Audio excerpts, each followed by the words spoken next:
she's actually really studied the region. She has a graduate certificate from Duke University in Middle East Studies. She has an MA in International Relations and Diplomacy, and her PhD is in Political Communication and Media Studies. So it's not just the fact that she has cultural and language fluency from the region, but it's actually someone who studied social movements, who has the academic lens and has combined it with field work. So we're very lucky to have her here. So Houda, I'm not going to take more of your time, but I'm very honored to introduce you. So here's the mic, and drop some knowledge. Thank you, Menan, for a very, very generous introduction. Do I need the mic? Can you hear me without a mic? Yes, you do. Also for the camera, probably. Do you, or I need the mic? That would help. Yeah. Okay. So I would first like to thank Forward Global Women for inviting me to the panel, and also for Menan for making the introduction to the Forward Global Women. I'm truly humbled and honored to be here amongst you today.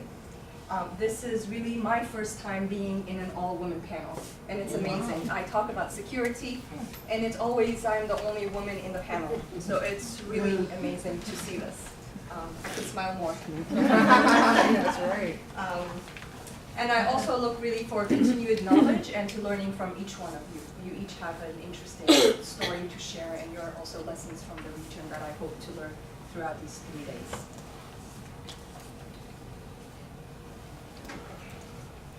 There's no doubt that we are living in very troubling times. Muslims all over the world are caught between two extremes. On the one hand, we have groups such as Daesh, which we've heard about yesterday, that have hijacked Islam and put a bad name to the religion. And on the other, we have also the Islamophobes that have and feed directly into Daesh's rhetoric. Violent extremism is a serious global threat that affects all of us. According to the UNDP, there has been 38,000 foreign fighters from 120 different countries. 40 countries that have witnessed at least one terrorist attack, and 59 countries in risk of instability. The response to Daesh has focused primarily on military interventions, which, as we have seen, has not made us any safer. In the words of the UN Assistant Secretary General Megdi Martinez, he quotes, quote, "When security authorities need to respond, we have in fact already failed in our longing for peaceful coexistence. When we are forced to respond through security measures, it is because we have failed to deal with the factors that led from alienation to radicalization, and then from radicalization to acts of mass violence," end of quote. Without the political will to end marginalization, recruitment will continue to flourish. And as we have seen through yesterday's presentation, it will, if it's not Daesh, it will be something else as well. While Daesh has lost significant territory and might not exist as a state in the near future, inshallah, their violent ideology is widespread. In just 2017, we have witnessed more than 19 terrorist attacks outside of Syria and Iraq. In just 2017. Out of those, 9 are in Muslim majority countries. Unfortunately, a lot of times the media focuses specifically in non-Muslim majority countries. And what I want to show today is that the #1 victims of Daesh have been and are Muslims. Sole military power cannot defeat violent ideologies or address the grievances that gave rise to Daesh in the first place. We see now that Daesh is adopting new strategies to cope with its territorial loss. As such, we should not only prevent the next generation of extremists, but also, I say, we really need to build resilience within our communities. And how can we do so?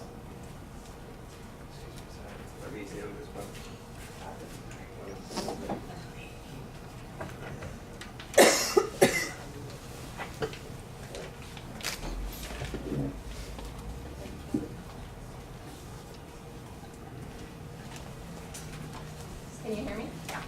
Okay. Today, Youth in our region are more connected, more mobile, and more educated than ever. However, against this backdrop of exclusion and protracted conflict and marginalization, we must ask, what are our youth dreaming of? Are they dreaming of life? How are we empowering them? What does citizenship mean to them? Is the social contract binding between the state and the citizen? I want to share an example I witnessed just last week in Tunis while I was in Tunisia. In a gathering of youth, community, and religious leaders to address violent extremism, a young woman intervenes after a community leader announced that there was a website that was launched for youth, to empower youth. That was the goal. Very young woman, at least like maybe early 20s, the last. She goes and she's like, sir, quote, did you ask the youth what they thought of the website? Did you ask about the colors that were used? The design?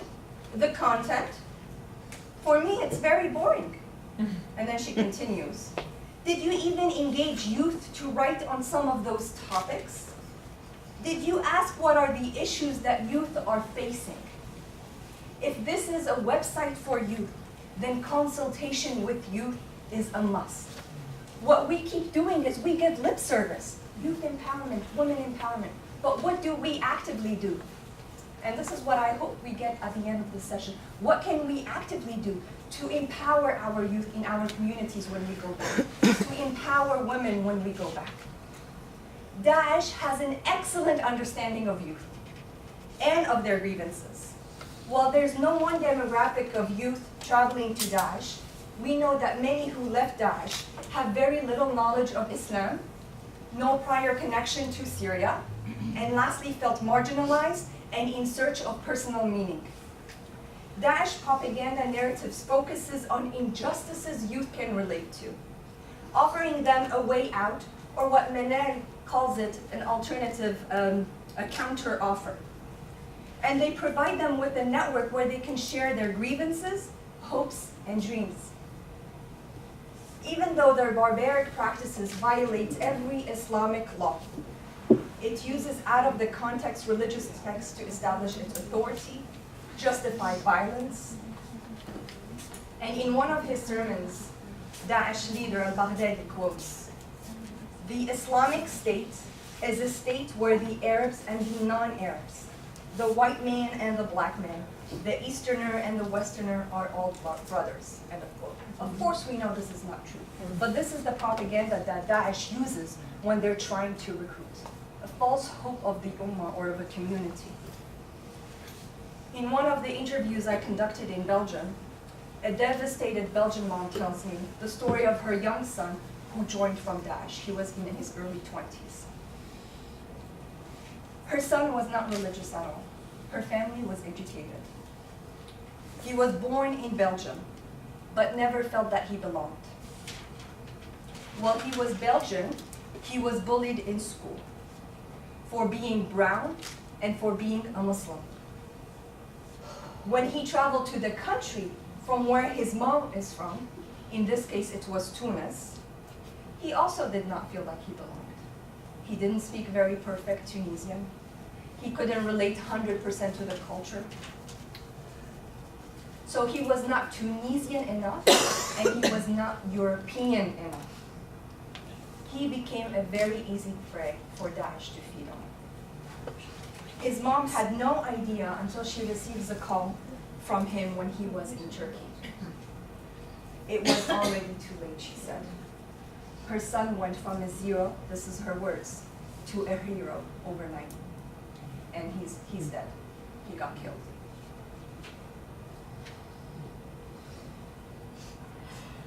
I want to talk a little bit about the challenges. We spoke a little bit about it yesterday. But the challenges, the international and at the global level and at the local level, the challenges of countering Daesh. So at the international level, we have a conflation of Islam and terrorism. And I'm going to talk a little bit about how that plays out. We have seen a rise of Islamophobia and xenophobia. We have also a very aggressive security approach, as though that the military intervention is the only way out to counter Daesh. We also treat Daesh as though it's a unique phenomena that we have never seen through history. And what it does is it gives it this uniqueness, but it also does not allow us to learn from past extremist social movements. And so we're learning as if it's a new thing that we've never experienced before. But terrorism existed a long time ago, since creation of humankind. And with that, there is a lack of rigorous research. All of a sudden, we see that everyone around the world is all of a sudden has become an expert on Daesh. And if you open the media. And lastly, there is a lack of a long-term strategy or a long-term vision. Most of the time, from a global scale, we see just like a quick band-aid. What can we do quickly to kind of solve the issue of Daesh? Rather than looking at it from a longer-term vision. How can we immunize our communities? We cannot fight ideology only by military interventions. Also, what are we going to do with the returnees that have come back? Or you showed the story of the children. What are we going to do with these victims that have come back? They've opened their eyes on violence, and that's all they have seen. Are we providing any rehabilitation? Are we addressing the political grievances that gave rise to groups such as Daesh in the first place? And at the local level, there's tons of challenges as well. I want to say that if there's a lot of times I hear comments that say to me, well, you know, the Muslim leaders are not doing much. Where are our religious leaders? They're not talking against Daesh. There is. I'm just going to say, go to Google, put Muslim religious leaders, you know, speaking out against Daesh, and literally it will take you days to go all over the pages. So yes, our religious leaders have been strong advocates against Daesh. The problem is not what they have, whether they have or have not. The problem is how they have countered the Daesh. And what I would say is, the problem is they have relied on traditional forms of communication, okay? We don't have, unfortunately, most of the youth right now, when they're looking at news, they open their phone. And mea culpa, me too, right? And we read our news through phones. You no longer see newspapers and people really spreading newspapers or having the energy to read a 20-page, you know, signed paper from 50+ religious leaders like they did Letter to al-Baghdadi. It was very long. It wasn't attractive to the youth. What it did, though, is on the international scale, it was good that it showed that the Muslim community is against Daesh. But did it respond to the grievances of the locals? Absolutely not. And most of the responses have been dense and very hyper-rational, lacking emotions. And what I mean by that, again, is, for example, in a lot of countries that I have traveled, in Muslim-majority countries, a lot of the traditional responses have been also in classical Arabic, where we know that illiteracy rate is very high. Who gets to be able to read the letters or the press releases in classical Arabic? So already you lost most of your community. And I want to share a story. When I was in Morocco, about 3 years ago when I first started this project, a religious leader from Rabat was so excited. He told me he was one of the first leaders to organize a national conference on youth, because a lot of the youth that had gone to Daesh, Moroccans, were from the north. So I was really excited. This was at the beginning. I'm like, can you please show me what you have done? And he asks his aide, and he's like, tell him to bring down everything that we have done at that conference.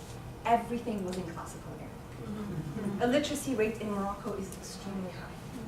We don't even we speak Darija, which is a vernacular of classical Arabic, some French, some Amazigh.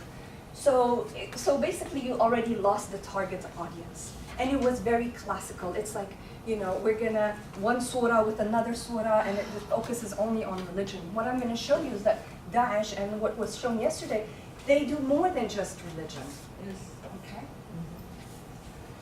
The other thing that is really scary and an effect of the security approach is, when I work with community religious leaders, I ask them in a group of 24 that worked with me for an entire year. And I told them, could you please raise your hands if you have ever seen Daesh propaganda? And I can tell you that out of that, 96% of the community religious leaders that I work with, who really represent the grassroots, I'm not talking about embassy imams. I'm not talking about imams that go from embassy to embassy on an international scale are known. I'm talking about religious and community leaders who are in the communities, who have a circle of influence. 96% of them said, we've never watched a Daesh propaganda. So then I asked them, why? They're like, are you kidding me?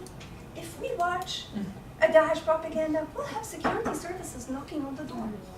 We can't take this risk. This is too risky for us. We're going to be told that we are radicalized as well.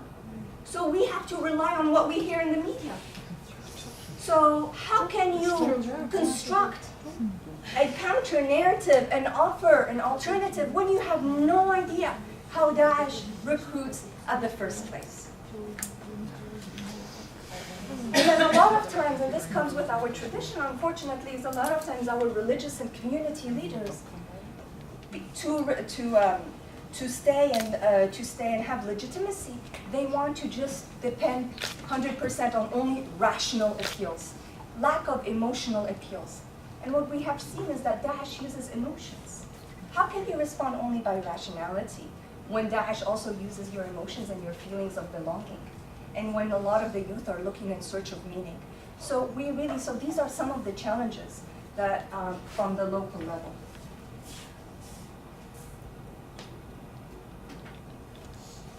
For Daesh, half the battlefield is the media field. Ayman al-Zawahiri, leader of Al-Qaeda in 2005, he stated, "We are in a battle, and more than half of this battle is taking place in the battlefield of the media. We are in a media battlefield for the hearts and minds of our ummah," end of quote. So for Daesh, being seen is as important as being heard. The more now that they're losing territory, the more they're coming with innovative ideas to try to seem that they are still winning this war. And it's not just a war in terms of territory, but they also have the media field.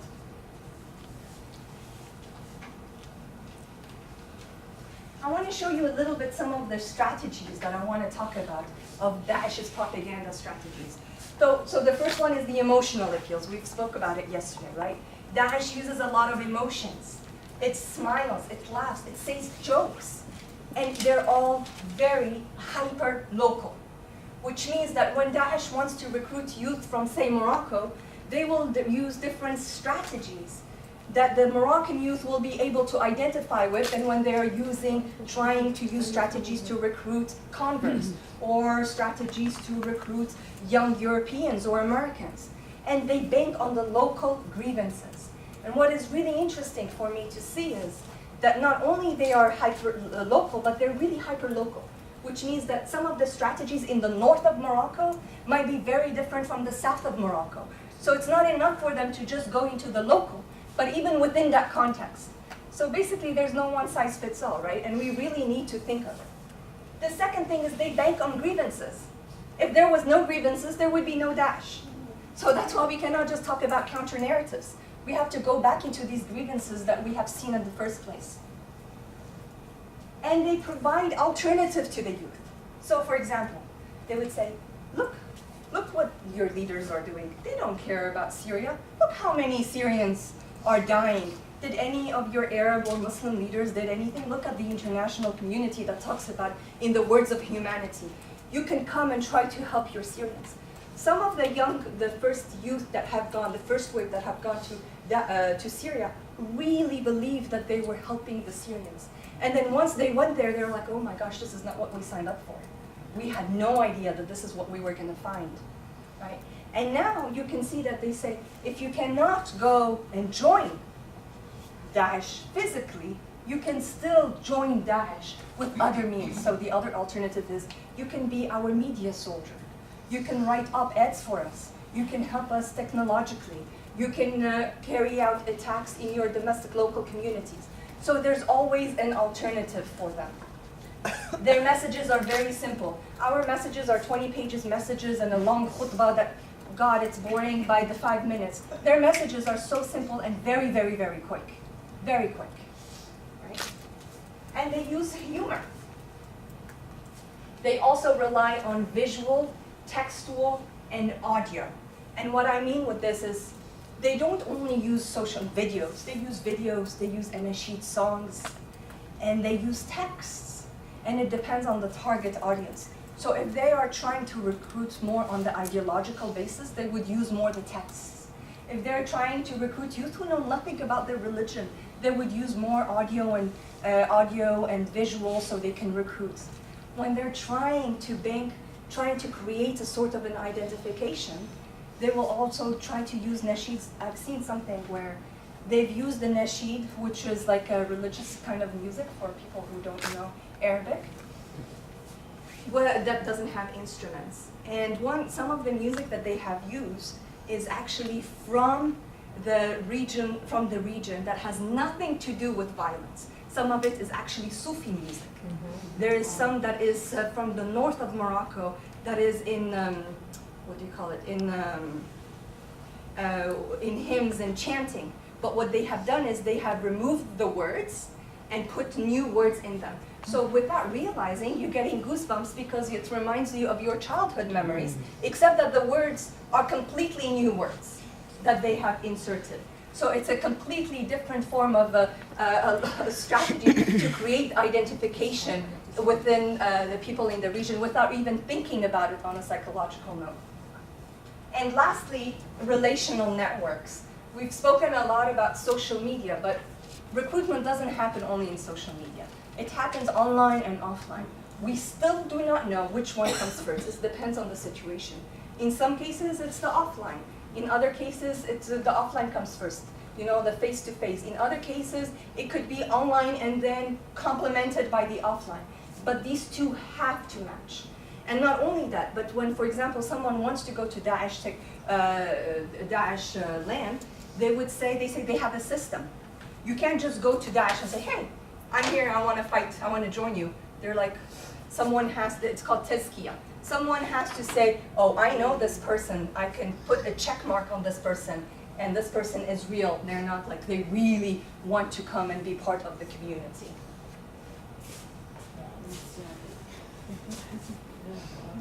Do you know what this is? Can anyone guess why this woman is weeping? We don't see it. We don't see it. So she is sowing the land, and basically she's sowing the borders. You can see this image in a lot of the propaganda that says these are the artificial borders that were created by Sykes-Picot. And in here, this is an interesting one. All of these images, by the way, are taken from Daesh's propaganda. This one is actually, in the original article, he describes himself as he was walking down and he sees a little cat. He's carrying heavy armor and he's walking and he sees this little stray cat and he feels that God has spoken to him through this cat, and he comes and takes the cat and puts it. So they always try to show, yeah, even though we are this big, strong men, we still have these emotions in us, and we have the sympathy even towards the animal. And here you can see a lot of their images are images of people from different ethnicities coming together as a form of solidarity. There's no racism, etc. And they try to respond every time there's like, in terms of, for example, in the United States, where there were a lot of incidences of black brutality, from the police of the violence, they would respond. They would say, look, in our community, we don't have racism. And so, like, why don't you come here? So they always try to play out of those grievances. I want to speak very quickly a little bit about the video narratives that I identified, which are 7. And a little bit before I go here, basically, we've analyzed that this project came out of when I was working in Syria. I was working on Syria we were bringing Syrians across political and ideological groups together to try to find a political solution.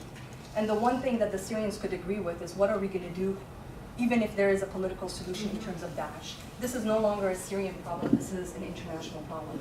This was 3 years ago.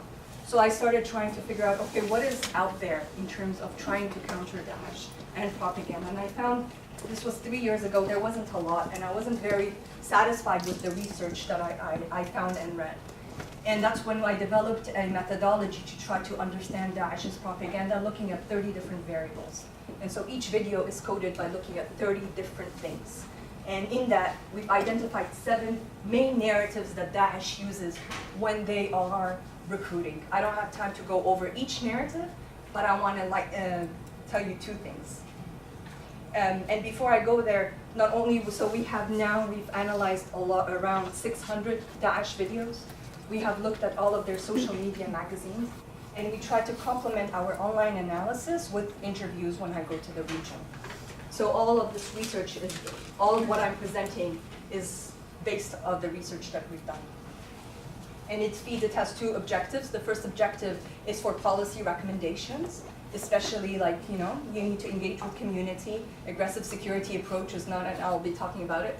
But second is really feeding and empowering and training our community and religious leaders from various countries. And I want to highlight 2 things. One is, there are 7 multiple narratives that Daesh uses. What does it say? It says that Daesh uses multiple arguments, multiple strategies. So we cannot have a one-size-fits-all. And second, that the religious narrative is a very small percentage of their recruitment. So if you look here, the religious narrative is this light blue, and in this database, the religious narrative is 5%. Only 5%. So when our responses completely focus on religion, we are missing the point. 46. Okay? That's the first one. What's the 46%? The 46% The big one. is the jihad narrative, the military narrative. And then you have the 17% is the social services narrative, the humiliation of the ummah, the humiliating the West or taking revenge, and then the hypocrisy of the Muslim and the Arab religious leaders in the region. And what is really interesting is... Houda, could you go slower, because this is very important, please? Okay. Sorry. Sorry. Very hard to read them. Could you you go go step step by by step? step? Could you read them? We can't see them clearly. Yeah, Okay. you can't see that. So we have the jihad narrative, the military narrative, which is 46%. We have the social services narrative, which is 17%. We have law and order, which means like if you come here, we're going to give you security, safety. You're able to practice freely. You can wear hijab if you want to. So Islamophobia, actually they use Islamophobia to recruit. We have 10% as a humiliation of the ummah. Look at what has been done to the Muslim community. 7% is humiliating the West or taking the revenge. You know, we're finally taking revenge on what has been done to us. 5% is the hypocrisy of the Muslim and the MENA leaders, that they really do not care about their communities, and because of that, you need to do hijrah. They used to focus on hijrah or immigrate. Now they don't anymore focus on it because they lost territory, so they have different strategies. I'll talk about it later. And then the other 5% is the religious narrative.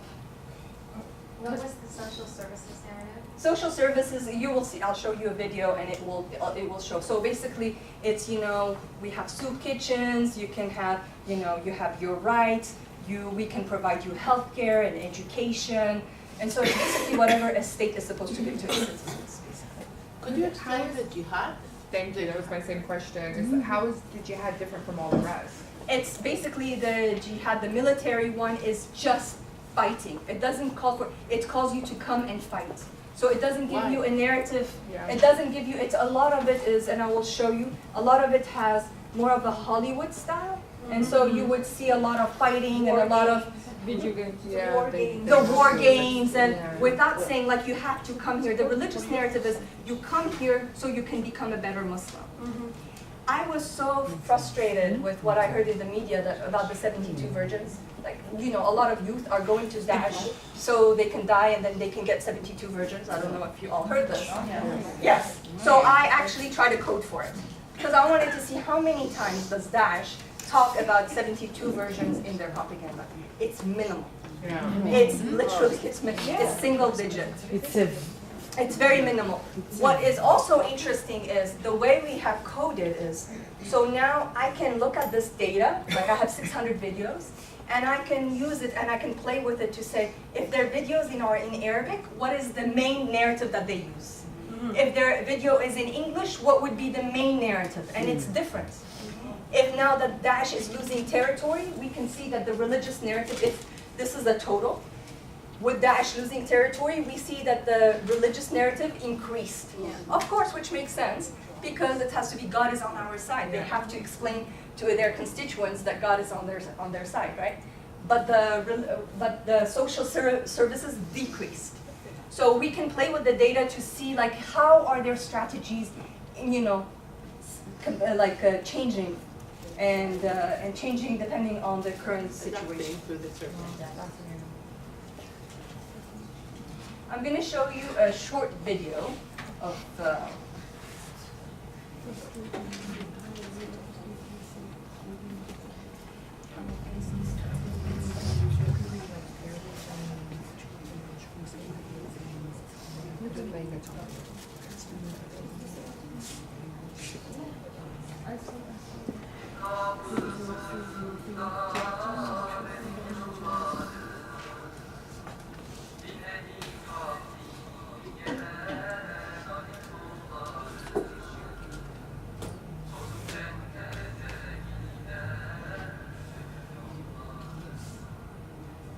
İlim kapısında benim yılları dinlediğim hak diyen ahi kulları sordum cennete giden bütün yolları yakın yok dediler cihattan gayrı yakın yok dediler cihattan gayrı gördüm ki cihadın iki faydası biri dünyada izzet biri apayrı kuşandım ihlası duayı silahı İzzet yok dedim ben cihattan gayrı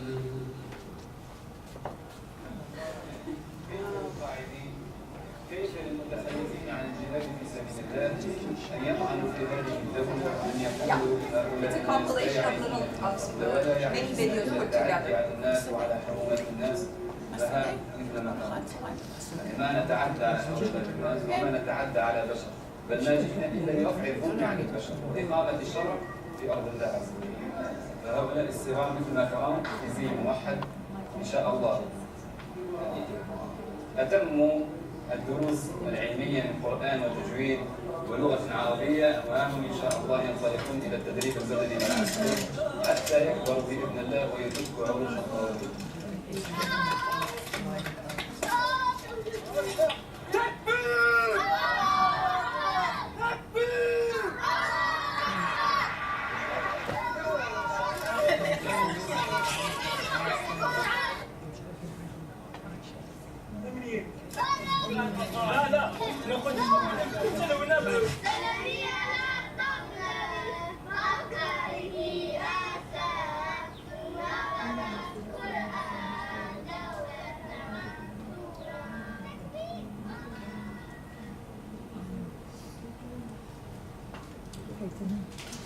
So I wanted to show you a little bit of what I'm talking about so you have an idea. These videos were actually at the beginning of their propaganda where they were not as bloody and as violent. There's tons of videos of kids playing in the playground, a lot of young men together in terms of, a lot of solidarity and bonding, men bonding with each other. You can see, did anyone realize the media, the backdrop that it started with? What does it look like? Can anyone guess? Like Al Jazeera. Like exactly, like Al Jazeera. The same color, the same shape, everything. I mean, they're doing this strategically to confound basically, a lot of the youngsters or communities that they're targeting, that this is an official news organization, which might look even like Al Jazeera because they're putting the gold and the backdrop coming with it specifically the way Al Jazeera is. And what they're trying to do is they're trying to show this form of like solidarity and loving the community. This is the place where you can raise a family.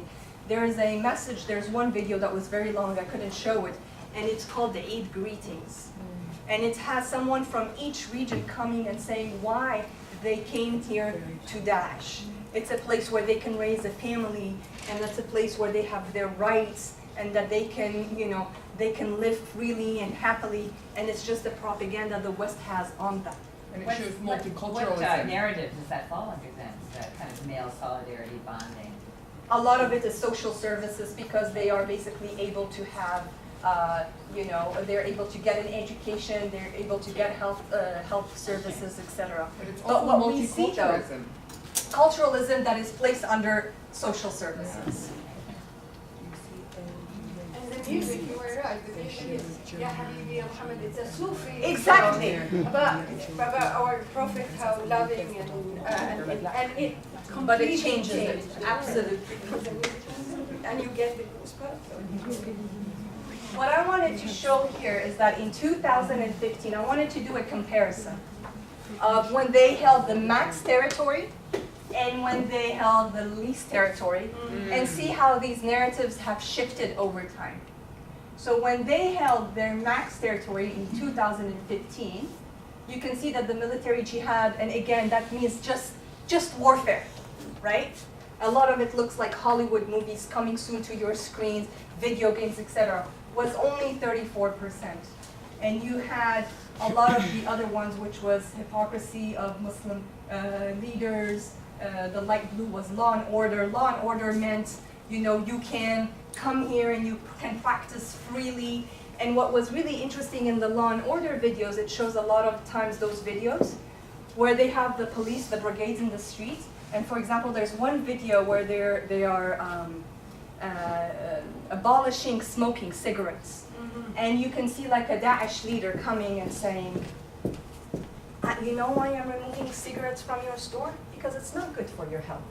That's why, because I really care about you and the community. So it was showing like a sympathetic form of putting the laws in the, like even though these laws might be harsh, but we are because of the community's health and sanity. In 2015, if we look at the videos, we can see that now, because they're losing territory, so they're using this as propaganda, the military jihad narrative has risen to 55%. Okay. The religious narrative that was 4% here is now here 16%. So what I'm saying is that these are not static. They adapt to the local context. And we can do further research and further understanding if we separate the different variables, depending on what are we really trying to seek. And I want to show you this video.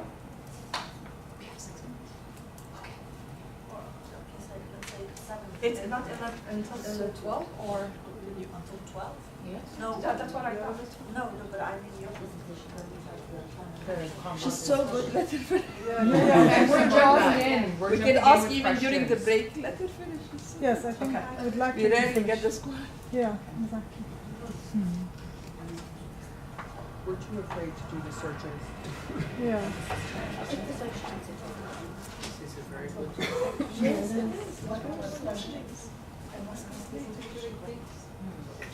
Avance, avance, avance, avance sans jamais reculer, jamais capituler. Avance, avance, avance, avance, guerrier invaincu, épée à la maturée. Tu les soldats du diable sans hésitation, fais baisser les mêmes dans leurs habitations. Les peurs de rien foncent tout droit vers le trône. Le chant de la bataille et le chant des eaux dans cette guerre.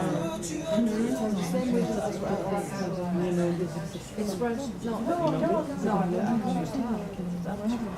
I've never seen it before. No, just the music. It's familiar. It's familiar. أغاروا الكفر وأرعبوها أوقعوا في نفوسهم فزعا وملأوا قلوبهم هلعا ببضع طلقات وبأبسط المعدات نصروا دولة الإسلام والمسلمين وأقضوا مضاجع الصليب. فيا أيها الموحدون في جميع الأمصار والبلدان انصروا ودافعوا عن إخوانكم في عطر دار أهل الكفر والطغيان فمن ديارهم تمول الحروب وتدار فأحيلوها عليهم خرابا ودمار ولئن قدمتم لله أنفسكم فجنة الفردوس بإذن الله هي دار القرار ولنعم الدار. تأتيكم جنود الله زحفا بتكبير يزلزل كل كافر بتكبير يزلزل كل كافر سنأتيكم وننحركم جميعا عليكم سوف تزداد الخسائر فإن الله واعدنا بنصر ووعد إلهنا لا متصار. So what I wanted to show is I want to juxtapose the two different types, genres of videos. You can see now that with the loss of territory, we had to do massive editing on this video to not show any gruesome beheadings and any gruesome bloody scenes. And you can see that a lot of their videos now focus specifically on how can you do a terrorist attack overseas, advertising for what's going to come next, the other videos. And they're becoming much more violent. They use children more now. A lot of more children in the videos that they are, and what are they choosing children? They're using children because they're shaming men. And what the message that they're trying to do is like, if our children can do violent acts of violence, shame on you, you're not a man enough if you don't want to come and help us fight. So you can see tons of videos, which is really sick, where they use children beheadings inside a playground. Inside the playground. Okay? And I'm going to go fast now. I'm going to start speaking fast because I want to go. No, don't speak fast. No, I think take time. take Don't time. speak I fast. think you want to hear it. Okay, so Daesh also here is, we spoke yesterday in the presentation that a lot of it is pamphlets, etc. Well, they came out with this release, and they tried to do, because in their 3rd year anniversary of the caliphate supposedly was June 29th, and they wanted to circulate a release to show what have we done in these 3 years. Look at all of what we were able to accomplish. And they said, 41,230 media releases in 3 years. We've been able to have 199,000 deaths and injured. And we were able to have, and out of the media, they break it down into audio releases, video releases, text releases, and photo reports. So they're showing, like, look at what we've been able to accomplish in this period of 3 years. Business company. Just show. Exactly. And what is really interesting is that this was produced in English and Arabic, and now it's circulated in German, French, and Spanish. Their videos are in more than 15 different languages, including UK Sign Language. So I just want to show you that they really try as much, and we're still stuck with using classical Arabic when we're trying to think about how can we counter it. And then which was yesterday, we spoke about they don't want any gray zone. It's either black or white, us versus them. I also wanted to show you quickly how they use the aesthetics in their propaganda. So this one, I've never watched it. It's a Hollywood movie called The Fifth Wave. What they have done is they have taken this movie screen and they inserted this guy here. And this is the original image. Yeah. And they played with the image, so it kind of has this Hollywood effect to it. Okay.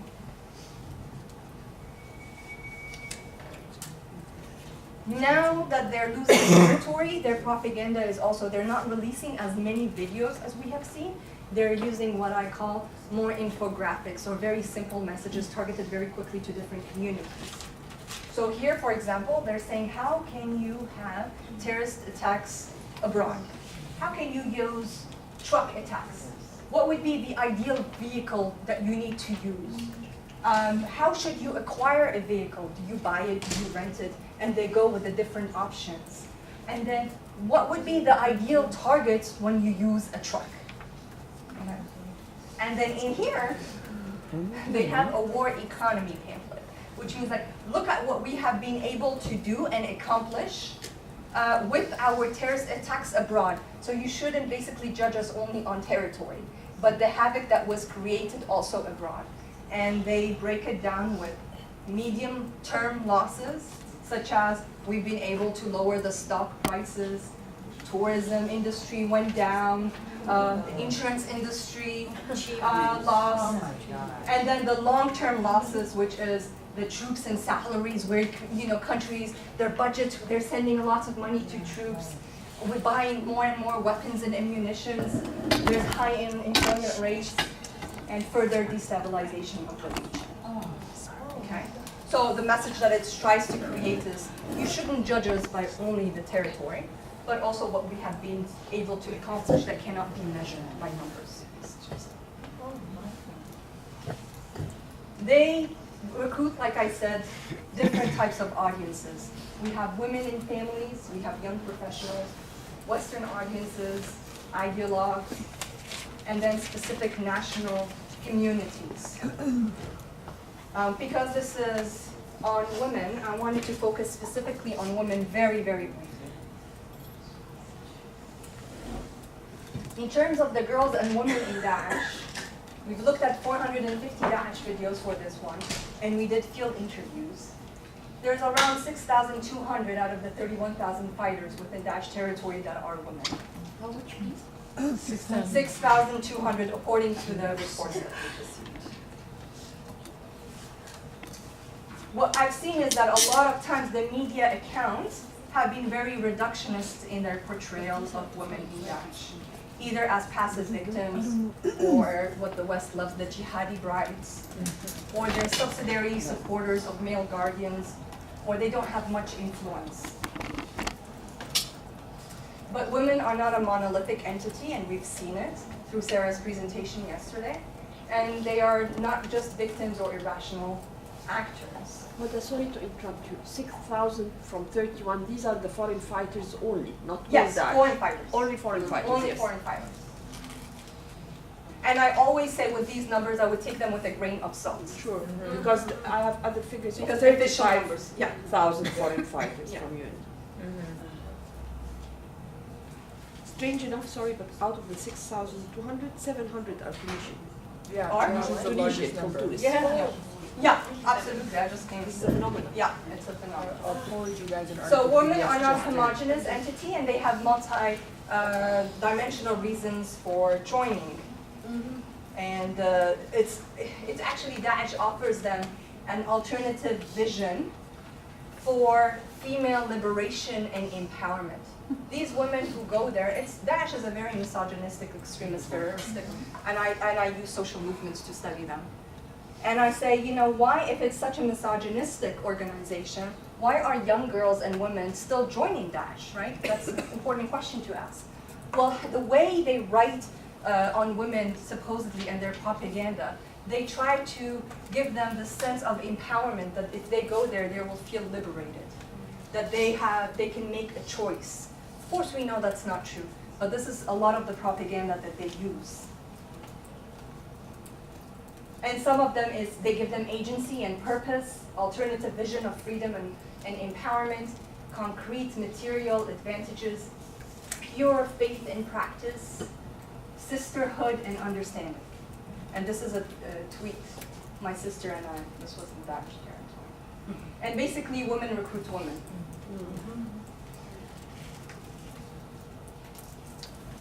And it presents itself as a legitimate protector of women, even though we know it's not true. So you can see here they have classes for women, and here this is a zakat, and they say, zakat in Muslim majority countries goes for corrupt governments, but our zakat specifically benefits women in Daesh territory. You're going to be able to receive money, etc. And in one of my interviews I conducted in Ceuta with a mom whose 2 children, she had twins, left to Daesh. Her son died, and his sister wanted to really find out why her brother joined this extremist movement. And the mom was, of course, she was crying. She lost her 2 kids, and she was saying that when she still is in contact with her daughter, who had a child, and it's supposed to be the first child, the baby born in Daesh territory, is Spaniard. And she says that when she tells her daughter, "Why don't you come?" back to Spain and I'm gonna talk to, to the security, and they said that you would not be sentenced for a long time and I can take your child. Her response is, I am happy here. I am a wife of a shaheed, of a martyr. I have my own house and I have a monthly stipend every time. You should come. I shouldn't go. So, so there are these stories where these women feel that they are getting something out that they were not able to receive from their local countries. And another thing that is really interesting is men do not only use children to invoke guilt, but also invoke women to invoke guilt. And who did they invoke? They invoked Tunisian women in their videos to invoke guilt. There's a video that shows women, Tunisian women as fighters and brave and courageous. And in a video that talks to Tunisians specifically, they are like, if your women can do this and they're fighters, shame on you, you're not men enough to be able to come here and immigrate. The women in Daesh perform a multitude of strategically important functions.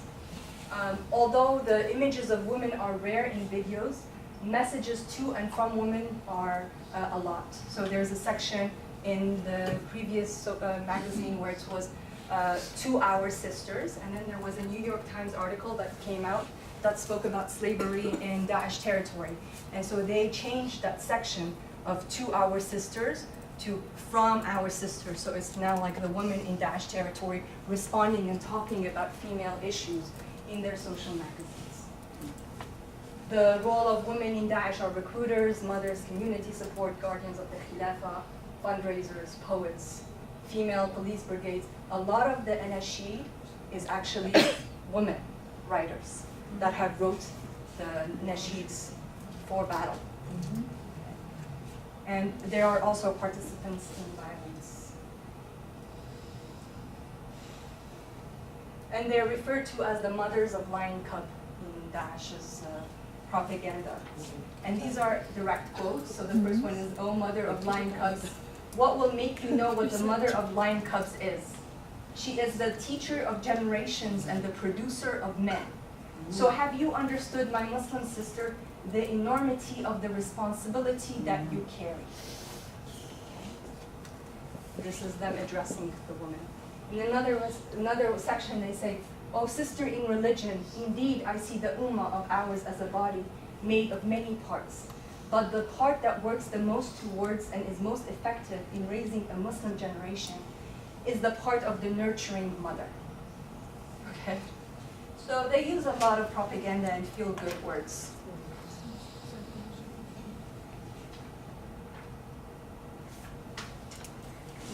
But I want to talk about the effects of security approach on women and girls specifically. And that they are I always say they're the double victims, women and girls, right? So if we look at it through the girls' effects of security approach to counterterrorism on women, we see that girls, a lot of times there's public shaming. These are not the ones that have already all been involved in Daesh. Sometimes it's suspects, that they're suspect in terrorism charges without even being charged yet, and they're minors, okay? And yes, there has been charges of all girls. In Morocco last year when I went, there was an all-girls cell, 12 girls detained, minors, most of them minors other than one, and they're still awaiting trial. So there's a lot of public shaming. There's a loss of educational opportunities, specifically in a culture where public shaming is big. The complete loss of a marriage prospects. Who wants to marry, especially think about impoverished neighborhoods or communities where this is the way to be independent and get out of your father and mother's house. This is women who have been recruited, the side effects that they These experience? are the girls when it's a security approach, which means that when the state takes only a security and aggressive security approach and doesn't engage with the community. It doesn't mean all of these are people who have been 100% engaged in Daesh territory. We don't know. Some of them are still awaiting trial. When we have an aggressive security approach, sometimes the terrorism charges, a wide net is cast. Exactly. Minors who are arrested on charges related to terrorism have had their images or identities even shared via the press. Okay? and of course then are stigmatized beyond their affiliation with religious extremism. Countries in North Africa that have seen a high flow of foreign fighters to Syria have also seen series of police raids in on all female Daesh raid cells. And there are, in my interviews that I've conducted, there has been a lot of concerns over these raids by the community, and specifically concern for women, girls, physical integrity in the cell, and the parents being able to visit their minors, and that the parents know where their minors are going. For mothers, there's a social stigma. So if the girls are detained, the mothers of those who are detained, there's a social stigma associated with it. Loss of financial support. For example, one of an old woman who is the breadwinner, the husband doesn't work, she's the one who works, basically told me that she was a maid and that she lost her job once her girl was detained because they didn't want to hire someone whose daughter might be related to some kind of terrorist activity. So there's financial burdens and lack of social services. There's no reintegration or rehabilitation. Communities shun down upon them, even if they might be innocent and the girls would come out. For the wives, there is a loss of financial support if their husbands have gone. Inability to divorce. So for example, in Morocco, to divorce, if your husband has gone and to divorce, you have to have proof, some paperwork, some physical. What are you going to give? If the husband, if he died in battle, you had shahadat al-maut, like certificate of death. Where the heck are you going to get the certificate of death? In this kind. So these are all the legalities that we have not thought of that have an effect on women who stay back. So if she's not able to divorce, she's not able to remarry. And also, if she divorces, she would lose, if she's able to finally divorce, she might lose the right to inherit because now she divorced, even though she might be a martyr. So it's really complicated. And then there's potential arrest. And all of this increases the likelihood of Islamophobia. So the survey conducted by the Chatham House found, they asked the question, all further migration from mainly Muslim countries should be stopped. And you can see the total, agree, that is the blue, neither agree nor disagree, and disagree. And so you can see that the percentages and feelings, public attitude towards Muslim in the West has been negatively impacted by what we see in the media and the Daesh phenomenon. In the US, anti-Muslim hate groups in the US tripled in 2016.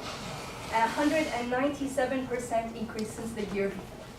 And this is according to the Southern Poverty Law Center. From 2014 to 2016, anti-Muslim bias incidences in US jumped 65%. And in that 2 years, CARE found that hate crimes targeting Muslims surged 584%. According to the FBI, white nationalist supremacist groups are more of a threat in the US than Muslim extremists, yet we don't talk or focus about this. The focus is always on Daesh. And public opinion poll revealed that in March 2017, the Muslim ban was supported. There was a 47% in favor of the ban in the US public,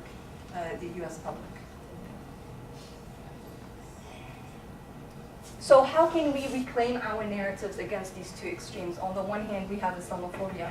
On the other hand, we have Daesh. You see here, a lot of times we speak about who gets to be called the word. I say sometimes, yesterday I started with a comment, we need to define our terms or what we use. Who gets to get the label of terrorism and who gets to get the label of mentally ill, right? And then we see that there's all of this, there's also, other than Daesh, there's an exaggerated stereotypes that are fueling Islamophobia through Hollywood, through movies. Dr. Shaheen, who just passed away, is an amazing scholar that looks at Muslim and Arab portrayal in the US media. And he said he sums it up with the 3 Bs, which is always the belly dancer, the bomber, and the billionaire. And the billionaire, the Saudis, right? Yeah. And so how can we do and what can we do to reclaim this? I always say, you know, the original song of Aladdin, they changed it.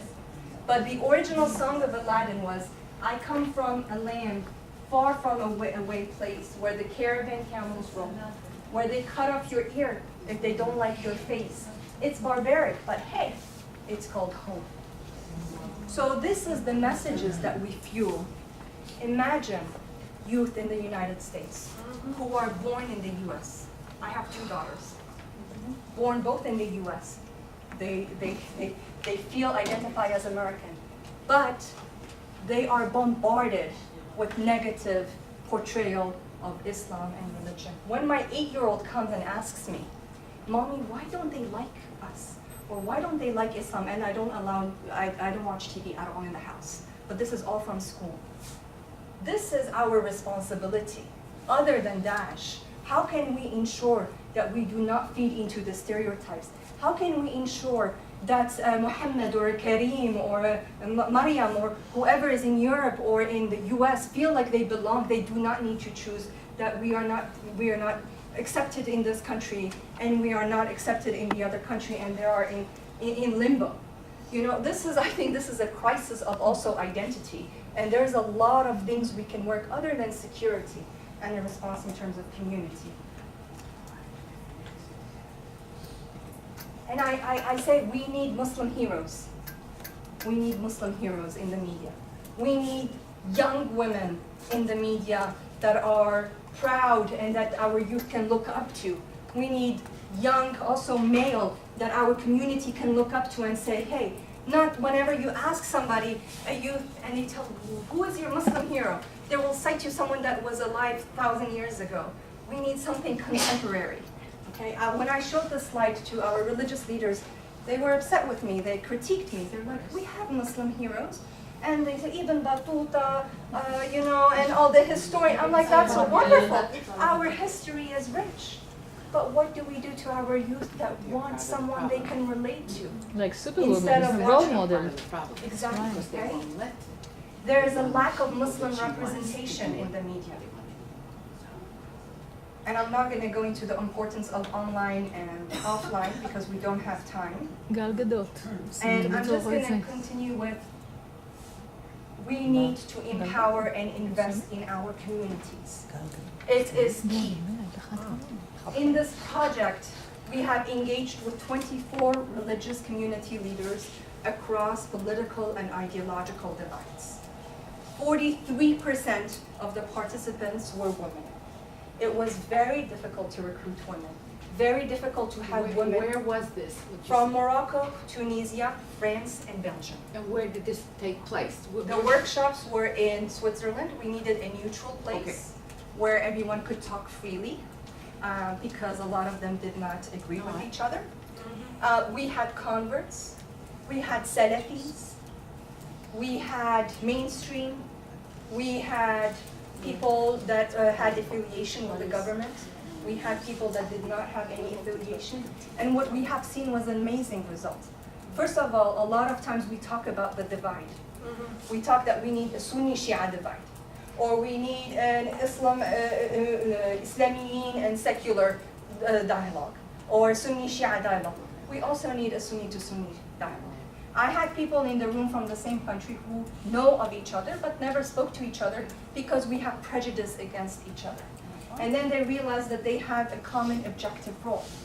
And it was amazing. And there's a lot of prejudice. There's prejudice even for women doing this type of work.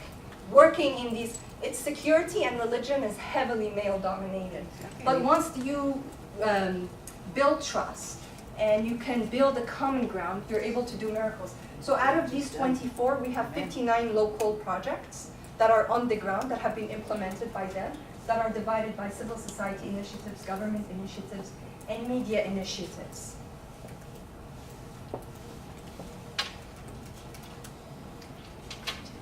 And this is my last slide.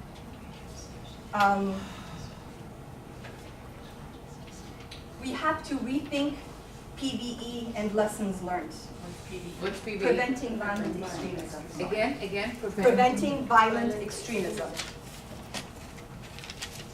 Lessons learned includes building trust and inclusivity, Trust is the main currency in doing this work, which means that if the focus is primarily on counter-narratives, we have failed, especially if it's governments. They don't have the trust of the community, I can tell you that. We have spent billions of dollars already, branding and putting videos. It has gone nowhere. People in the community make fun of them. Are you giving a Western government, for example, who doesn't even have an understanding of the religion to tell to the Muslim community how to practice their religion? It's ridiculous. So we have not been very strategic in our response. We need to see religious actors. The question was, why religious actors? And I think it was, Sarah, you asked that question yesterday. We need to see religious actors as social actors that have a lot of influence and credibility within their local communities. And we also need a gender-conscious agenda for preventing violent extremism. Any approach that ignores the multi-causal factors behind women's participation in terrorist organizations and rejects women's vital role as key partners in preventing violent extremism is honestly superficial and counterproductive. There is no single pathway to becoming radicalized, and so there's no one-size-fits-all. We also have to have adopting a twin approach to violent extremism. Islamophobia and Daesh feed off into each other. Religious narratives that I have shown represent a small percentage. Daesh wants a world that is divided between us and them. So the Islamophobes want a world also divided between existential fault lines. And as such, we need an approach that looks at these two. Third, we need to move beyond counter-narratives, so I spoke about that already. We also need emotional alternatives. We need to use our messages that have feelings and emotions. We shouldn't be scared to talk about that. And provide alternatives to youth. And unfortunately, right now in the region, there isn't any kind of rehabilitation, reintegration programming in the region. We direly need this. With the loss of territory, many people are coming back. What are they coming back to? Intra-Muslim dialogue is needed right now, especially right now. So in conclusion, we must not only wage peace, but also build hope and resilience in our increasingly shrinking global village. We have to take this historical moment as an opportunity to establish human sisterhood and brotherhood. Organizing people on the grassroots will change the balance of power to bring the necessary progressive change. We must reduce the emotional appeals and confront the romantic images of these extremists. We have to empower and amplify voices of our youth, women, religious and community leaders. And we need to think outside of the box, beyond military intervention. Meaningful PVE interventions must also engage women in the front lines, not at the back end. Overall, the inclusion of women in the mainstream society and elimination of injustice are key to long-term security and stability in the region. Thank you.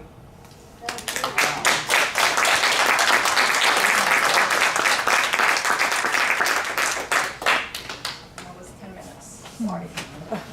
So I'm going to ask the group, thank you so much, first of all. That was like, 5 minute break. wow, yeah. That's We have to break the coffee. Wow. Reality. So I will ask the group, do you want 10 minutes? Yes. And then It's important. And ignorance is a